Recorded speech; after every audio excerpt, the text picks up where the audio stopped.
There are reports that the Queen is becoming increasingly immobile and as a result is having to miss a sequence of royal duties, something about which the nation is, of course, extremely concerned.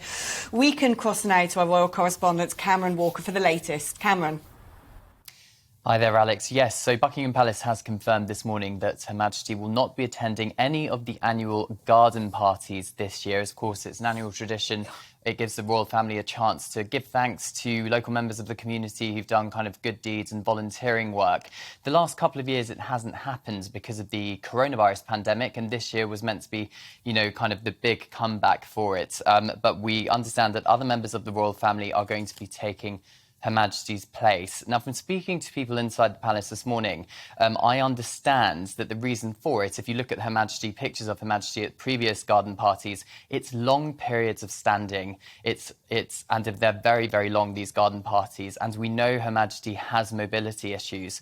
So that perhaps was one of the reasons as to why she decided to pull out a couple of weeks before the garden parties take place. But it's just the latest in the long list of engagements that Her Majesty has missed. She missed the Commonwealth Day service back in March, and then in April, of course, she missed the annual Maundy Thursday service just before that Easter weekend. Prince Charles, her son, and the Duchess of Cornwall took her place. And there's speculation, of course. Buckingham Palace has not confirmed whether or not she will be attending the state opening of Parliament next week. So I guess we'll have to wait and see, Alex.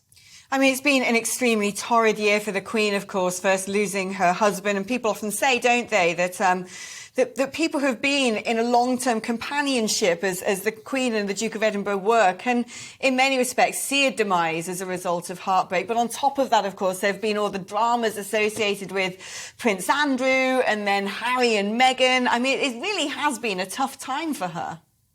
It certainly has indeed, and this is the year of Her Majesty's Platinum Jubilee, celebrating 70 years on the throne. Of course, she was very determined, Her Majesty, to make it to that Westminster Abbey service, the service of thanksgiving for her husband, the Duke of Edinburgh, who died last year. But then, of course, as you mentioned, the controversy of Prince Andrew escorting her down the aisle. As we said, she's immobile. She was using a walking stick. But just today, this afternoon, Her Majesty was continuing to carry out royal duties. She attended a virtual engagement meeting the new St Lucia High Commissioner. So she's still very much doing royal duties. But I think the palace are perhaps prioritising which events she is going to be attending.